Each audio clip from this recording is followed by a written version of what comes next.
अब वेद जो बताए जाते हैं, वेद क्या है? वेद है भगवान की जानकारी। भगवान कैसा है, कहाँ रहता है, क्या लीला करता है, ये हमारा हिंदू समाज क्या विश्व मानता है इस बात को कि वेदों में जो ज्ञान है वो बिल्कुल 100% सत्य है और भगवान के विषय में पूरी जानकारी है। तो जो वेदों में भगवान की महिमा लिखी है, लक्षण लिखे हैं, गुण लिखे, यदि वो गुण किसी में पूर्ण होते हैं तो परमात्मा कौन हुआ? वो वही हुआ जिसमें ये सब गुण परिपूर्ण है जो वेद बताते। अब आपको वेदों में दिखाता हूं कि वेद क्या बताते हैं। ये देखिएगा, ऋग्वेद ये 9-10 मंडल अनुवादित करके अलग से बनाया इन्होंने। ये कहाँ से प्रकाशित और किसने इसका अनुवाद किया है? प्रकाशक है सार्वदेशीय कार्य प्रतिनिधि सभा, महर्षि दानंद भवन, रामलीला मैदान, नई दिल्ली से। ये है महर्षि दयानंद सरस्वती कृत लिखा है इन्होंने। मुद्रक है Prince offset printers, 1510, Pataudi house, Daryaganj, नई दिल्ली से। ये यहाँ से। और ये विशेष खुशी की बात ये है कि इसके अनुवादक जो हैं, इस वेद के अनुवादक ये दयानंद के चेले और दयानंद ही हैं। इन्होंने, इन आर्य समाजियों ने इसका अनुवाद किया है और ये मानते हैं भगवान निराकार है, इसलिए इन्होंने कुछ थोड़ी बहुत गड़बड़ी करने की चेष्टा की है अनुवाद में, लेकिन अब हम उसको अच्छी तरह समझ लेंगे। ऋग्वेद मंडल नंबर 9, सूक्त 1, मंत्र 9 में ये देखिएगा, ये है ऋग्वेद मंडल नंबर 9 का 9वां मंडलम, और ये प्रथम मंत्र और प्रथम ही सूक्त है। ये इसमें देखेगा, ये सोम माने क्या लिखा है? परमात्मा, यानी परमात्मा की महिमा चली आ रही है। सोम माने परमात्मा है।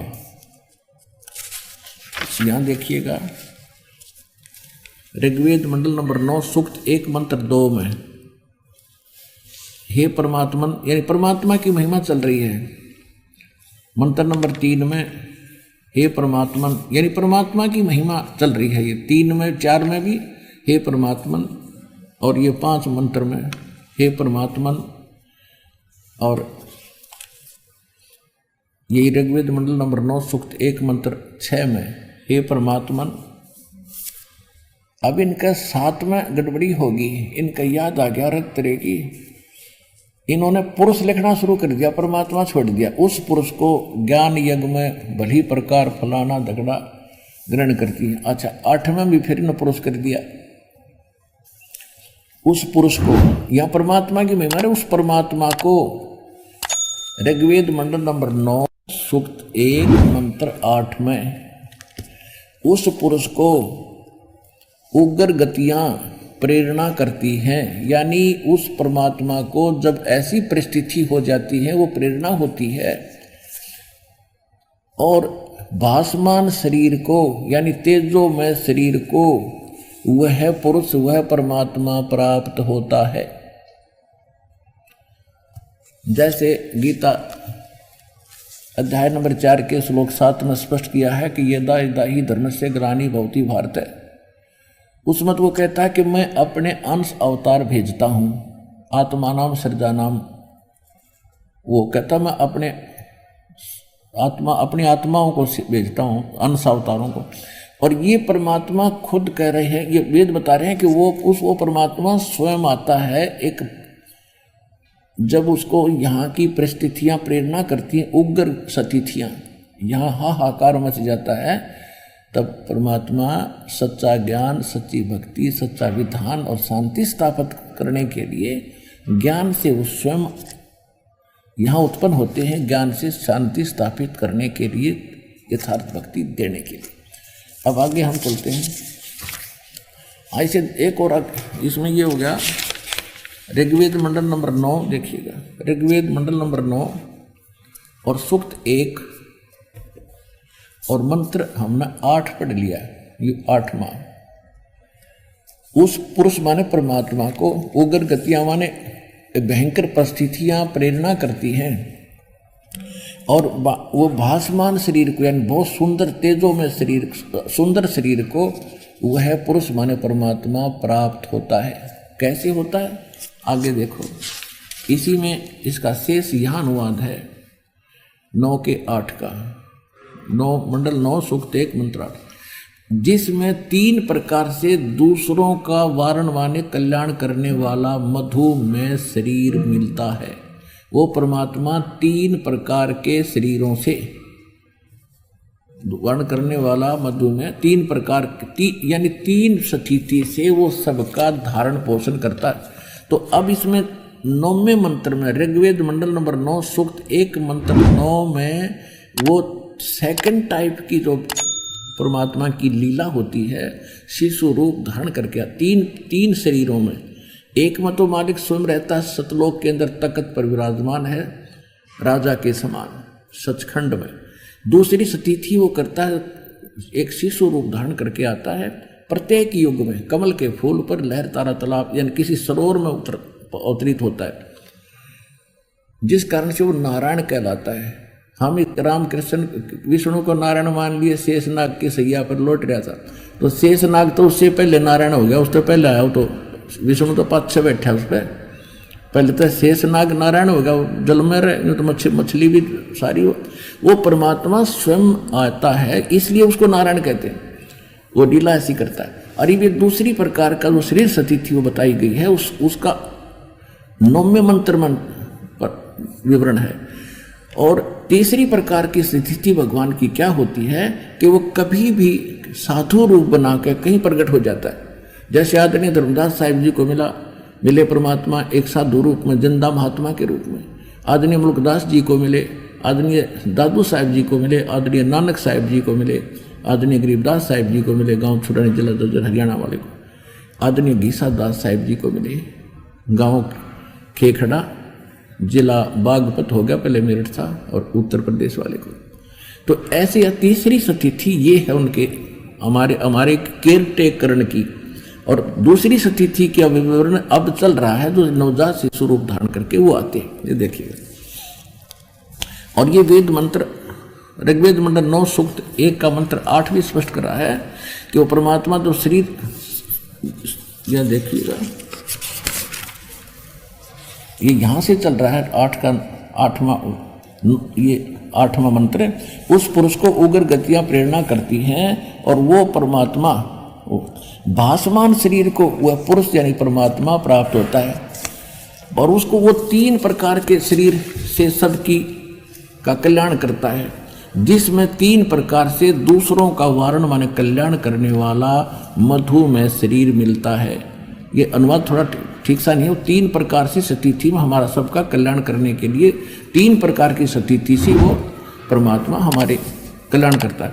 अब 9वें मंत्र में क्या लिखा है, ऋग्वेद मंडल नंबर 9 सूक्त 1 मंत्र 9 में, अभी इमम अधन्या उत्सन्नति धेनव शिशुम, ये शिशु रूप है, शिशु लिखा अक्सर, और सोम इंद्राय पातवे।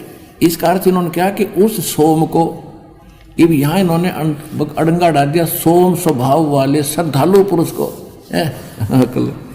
यहाँ देखिए प्रथम मंत्र में यहाँ पे सोम माने परमात्मा कर रहे हैं, देखो सोम माने, ये देखो इस प्रथम 9 मंडल के प्रथम सोम माने परमात्मा, तो यहाँ परमात्मा क्यों ना लिख दिया, शर्मागी ने, हाँ शर्मागी, बेइज्जती हो जाएगी, थारी साची लिख दी है। ये देखो ऋग्वेद मंडल नंबर 9 सूक्त 1, हम फिर वहीं आ गए।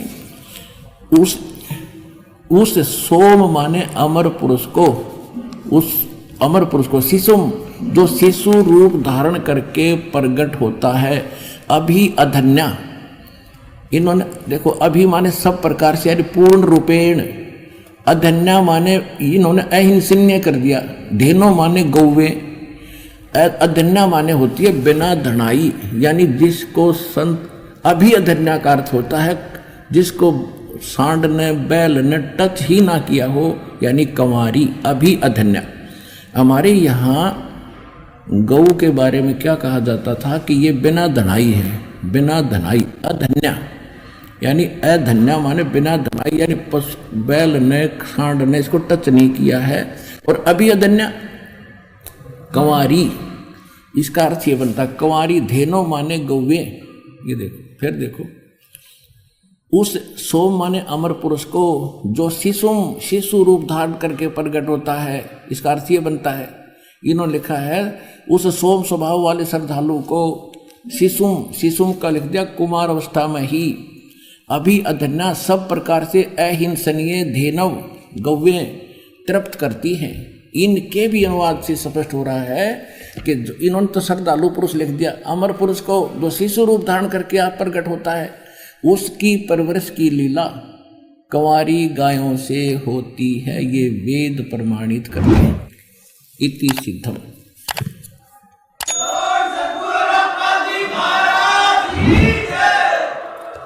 अब ये लीला किसने की? न राम ने की, न कृष्ण ने की, न विष्णु ने की, न शिव ने की।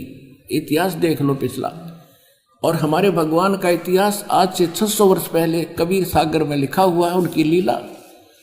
उन्होंने ये लीला की, ये कबीर सागर से प्रमाणित होगा। जब इसमें लिखा है तो 600 वर्ष पहले उन्होंने किया है और वेद वही बता रहे। और जिन महापुरुषों को परमात्मा सचखंड देकर के उन्हें छोड़ा, उनमें से गरीबदास जी कहते हैं अन ब्यावर को दूहत है दूध दिया तत्काल और पीवे बालक ब्रह्म गति तात शिव भय दयाल। अब कबीर सागर लिखाता हूं, आप देखिएगा। ये कबीर सागर है, संपूर्ण 11 भाग, खेमरा श्री कृष्णदास प्रकाशन, मुंबई।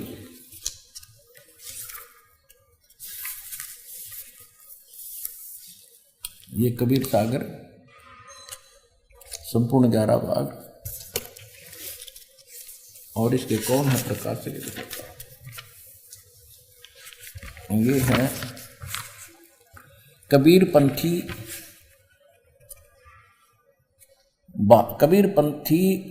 भारत पथिक स्वामी युगलानंद विहारी द्वारा प्रस्कृत और मुद्रक एवं प्रकाशक हैं खेमरा श्री कृष्णदास प्रकाशन,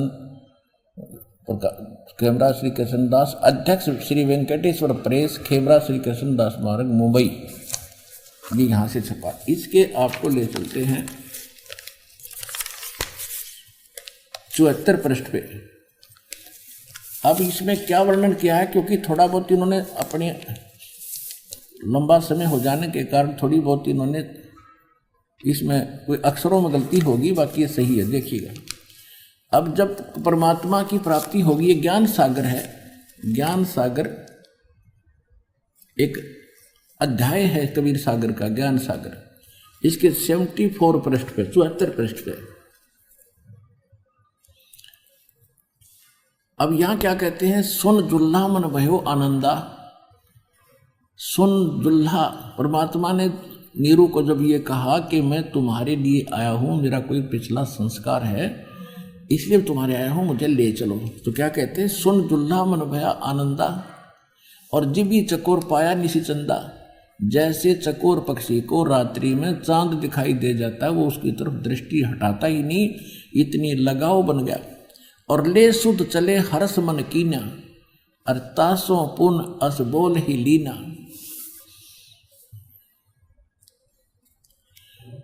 अब सुत काशी को ले चले, लोग देखता आव। जब काशी में ले गए उस पुत्र को, सारे काशी के लोग देखण आए। अन्न पानी बख्शे नहीं, अब्दुल्ला शोक जनावे। वो कुछ खा पी नहीं रहा, उनको चिंता हुई। तब जुलाहा मन किन दीवाना। उसने विचार किया, रामानंद से कहीं उत्पाना। अब रामानंद जी के पास जाकर ये बता रहे हैं कि क्योंकि प्रार्थना सब जगह की, वहीं कहीं से सहारा इनको मिला नहीं, अंत में वो रो रही थी। फिर परमात्मा ने ये वास्तविकता जो दास बता रहा है, ये मूल ज्ञान है, ये अभी तक छुपा था, ये दास के अतिरिक्त किसी के पास नहीं है। तो ये थोड़ा सा इससे भी हमें लिंक मिल रहा है कि पहले वो रामानंद जी के पास भी गया, वहाँ से उसने जो जतन बताया उसने किया, लेकिन वास्तव ये हुआ था परमात्मा की कृपा से ही। और शंकर भगवान आए थे। फिर भी हम इस इतिहास को सिर्फ इतना मिलाना चाहते हैं कि ये ऐसी लीला कबीर भगवान ने की थी, और जिसका वेद भी साक्षी है, विटनेस है कि वो भगवान ऐसी लीला करता है। वो परम अक्षर ब्रह्म है, वो पूर्ण परमात्मा है, सच्चा भगवान है। कहते हैं तब जुल्हा मन कीन तिवाना रामानंद सो कही उत्पाना मैं सुत पायो बड़ो गुणवंता। और कारण कौन बखे नहीं संता, हे संत जी हे रामानंद जी मेरा पुत्र मुझे मिला है एक, और वो कुछ खा नहीं रहा, किस कारण से नहीं खाता। रामानंद जब ध्यान तब धारा जुल्हा सो तब वचन उचारा। रामानंद जी ने ध्यान मग्न होकर जुल्हाए से इस प्रकार कहा कि पूर्व जन्म ते ब्राह्मण जाति, पहले पिछले जन्म में तू पहले ब्राह्मण था, हर सेवा की भल भांति तूने बहुत अच्छी भक्ति करी थी, लेकिन कुछ तो सेवा हर की चूका, तूने कोई भक्ति भगवान की में चूक कर दी, ताते भयो जुल्हो का रूपा, इसलिए तू धानक बन गया। और प्रीति प्रभु गए तो लेडी, तेरी उस प्रीत को प्रेम को परमात्मा ने स्वीकार करके ताते उद्यान में सुत तो दीना, इसलिए तुझे वहां जंगल में ये एक पुत्र दे दिया। तो क्या कहता है नीरू कि हे प्रभु जस कीन्यो तस पायो, मैंने जैसा किया वो तो मुझे फल मिल गया, मैं जुल्हा दानक कहलाता हूँ। और आर्त हो तो दर्शन आयो, मैं संकट में तेरे पास आया हूँ। रामानंद जी नीरू कह रहे हैं सो कहिए उपाय गुसाई बालक अक्षुधावंत कुछ खाई, कुछ ऐसा उपाय बताइए मेरा बेटा भूखा है ये कुछ खा ले। रामानंद अस युक्ति विचारा तुम सुत कोई ज्ञानी अवतारा, तेरा बेटा ऐसी वैसी आत्मा नहीं है, ये कोई विद्वान यानी कोई पंडित है। रामानंद अस बछिया जाही बैल नहीं लागा, एक बछिया लाओ जिसने बैल ने टच भी ना किया हो, कंवारी सोले ठाड़ करते ही आगा, उसके पास लाकर खड़ी कर देना। और दूध चलते ही थनते दूध ही धरो छिपाई, और अक्षुदावंत जब होवे ताको दे खवाई। जब उसे बछिया ले आओ जिसको बैल ने टच ना किया हो, कुंवारी, और उसके थनों से दूध चलेगा उस तेरे बालक के पास खड़ा करते ही, और उस दूध को फिर तुम उस बालक को पिलाना। अब देखो अब फिर आगे क्या बताया है कि जुल्हा एक बछिया ले आवा, यानी कुंवारी बछिया ले आया, और चलो दूध कोई मरम न पावा, चलो दूध जुल्हा हरसाना राखा छिपाई कहो नहीं जाना। अब यहां आ गया कि दूध पीवे तब दूध पीवत नाम कबीरा, खेलत संत संग मत धीरा। अब उस परमात्मा ने वो दूध पिया जो कुंवारी गाय ने दूध दिया। तो who is God? Kabir is God. कौन कबीर?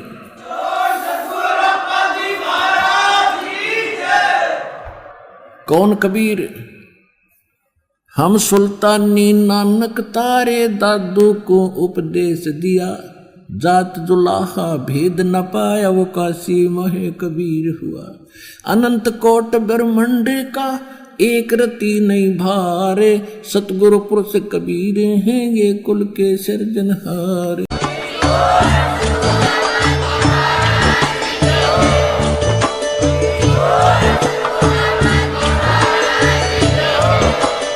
सत सोही।